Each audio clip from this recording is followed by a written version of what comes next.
What's going on, everybody? I'm your host this week for the Marvelite podcast, episode 133. And with me, we have my regular co-host, Luke, for a little bit. Hey, what's up? You may... Yeah, it's awkward timing to be recording, to say the least. Yeah, so we'll see how long you last. We also have Nick. Yay, I'm back. I don't think I was on the last time you guys recorded. Were you? I thought you were on last week. No, we sent it to you. Yeah.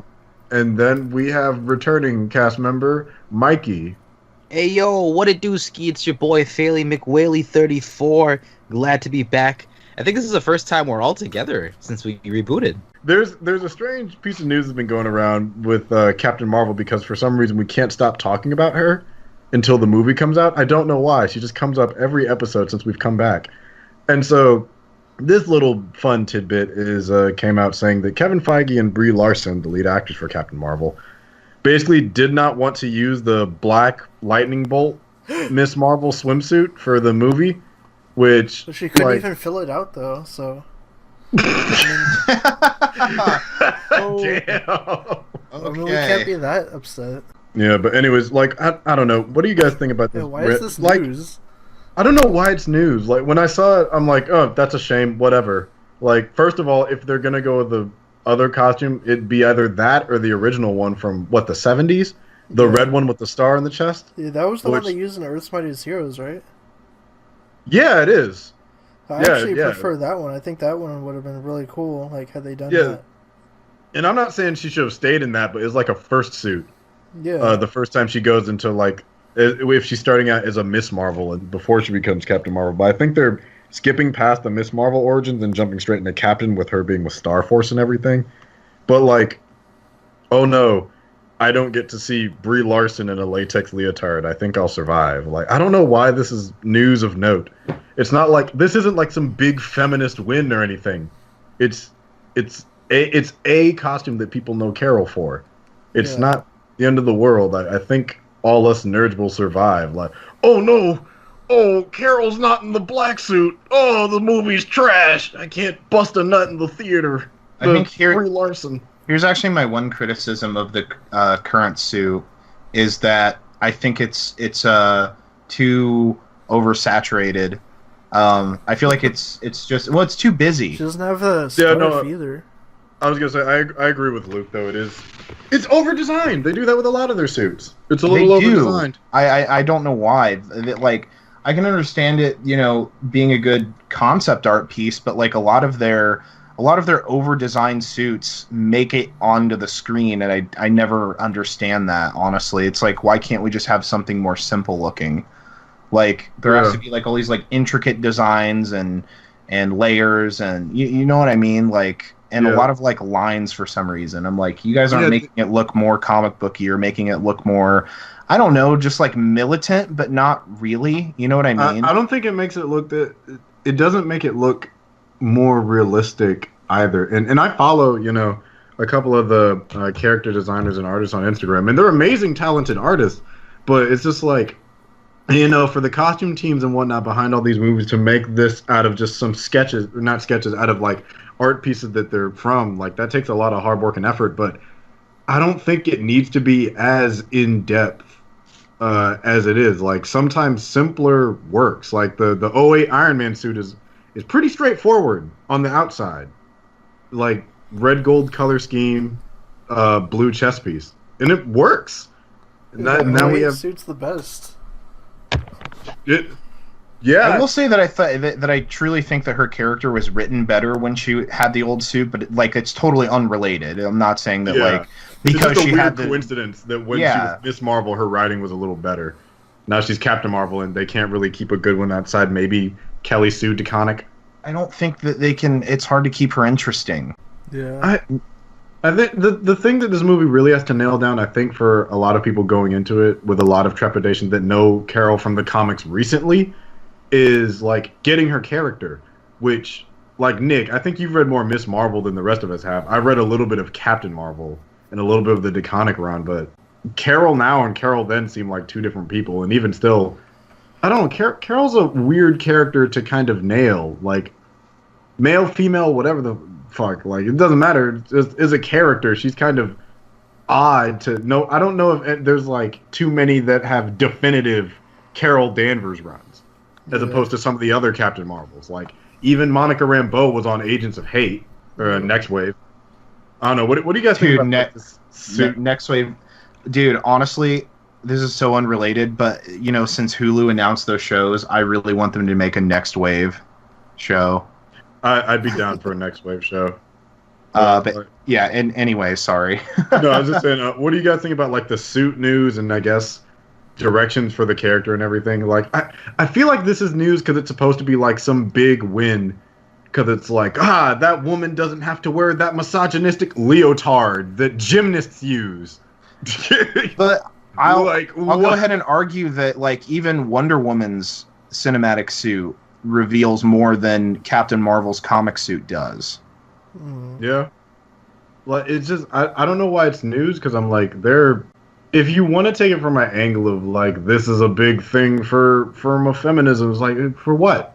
Because they skipped over a costume that she used to wear. Oh no! It's like they showed thing. Remember? It's just not a big deal. Like I don't understand why people fuss about this. Remember honestly, when they had Jessica Jones' suit, her comic suit in the show, but it was like a joke. Yeah, but I mean, it's a joke. And I think that's how it could work if you wanted to use it. Like I think the best example of someone doing this is Supergirl, where for a brief second she wears it when she's fighting crime. She's like, it's not for me, so let's do a different one. And I'm like, yeah, that's cool. You acknowledge the past and then you make your own version. Like I think that's a great way to do it. And I figured I'm like that'd be a good way for Carol to do it. It'd be like, you know.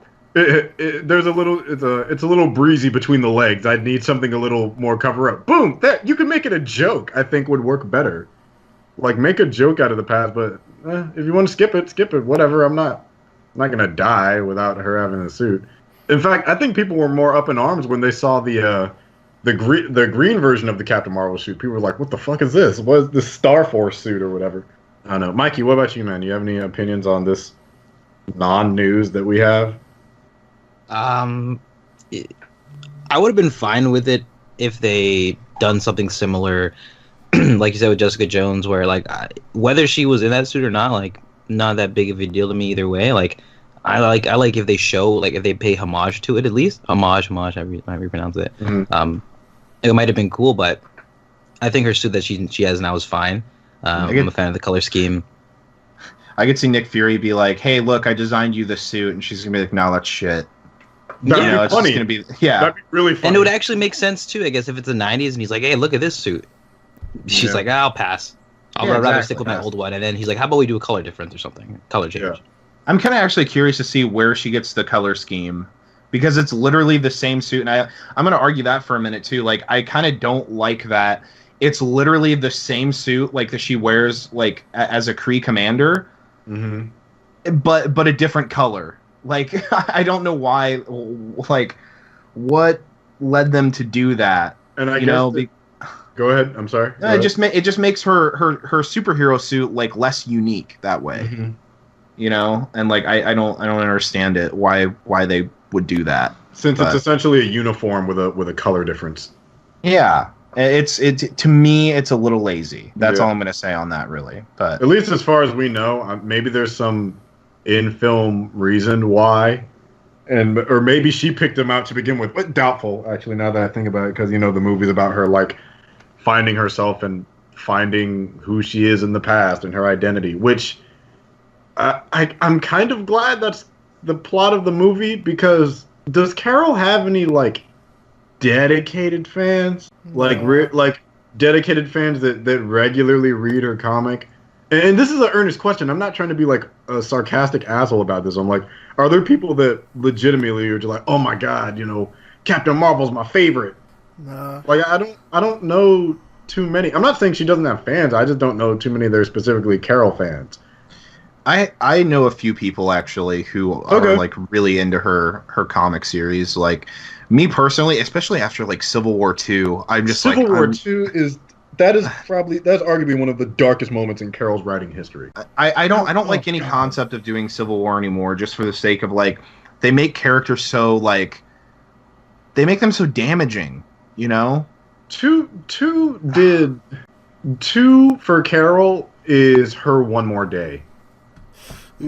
I guess. I don't know about that. Not or as close as she'll get to it. Not full on, because it hasn't tainted her character for forever like One More Day did for Spidey, where we're just now getting over it. Right. What, a decade later, but it's pretty terrible to the point where I still like. If you read Ultimates 2, they addressed the problem with Civil War 2, like because Rocafort's a good writer, not Rockefort. Al Ewing's a good writer. I really hope that people are going to listen to me when I say this, that like we're really not like dogging on the movie that hard. Like obviously we haven't seen it yet. Like I'm excited for the movie. It's just that like I'm excited like for other reasons than just seeing Captain Marvel. More than anything, I'm interested in the movie to see what they do with Carol, because Marvel has been pushing Carol to be for like so long. Their Wonder Woman since what, 2011? Since she picked up this mantle, and they have not been able to find their footing with her. She's had what, 7 relaunches? Oof. Now with the new one, The Life and Times of Captain Marvel. Yep. They've had quite a bit, man. Oh man, I'll tell you that much. But I think that should be the end of the show. Yeah. With us persons of minority over here. Anyways, this has been the Marvelite Shit Show. This is episode 134, I think. 134 billion. 130 easy 134 billion. Where can people find you at, Michael? Michael, where can they find y'all? You can find me on the internet at FailWhale34. And where can they find your cat? I was gonna They say can find my cat at Dusky the Cat on Instagram.com. He's an adorable cat. Will, Go where follow can we him. find you? You can find me on my own YouTube page and Instagram at Will the Greatest. You guys can find me on Twitter at QuantumXParadox. And you can find me at your local Chili's, serving at the bar, or hi, welcome to Chili's, or behind a Walmart, dealing Yu-Gi-Oh cards. What about your social media? If you want to find me online, you guys can find me at who's_Nick. You post the bangerest of memes and Super Saiyan nuts. Yeah. All right, we'll see you hopefully next week. Have a good one. Bye. Bye.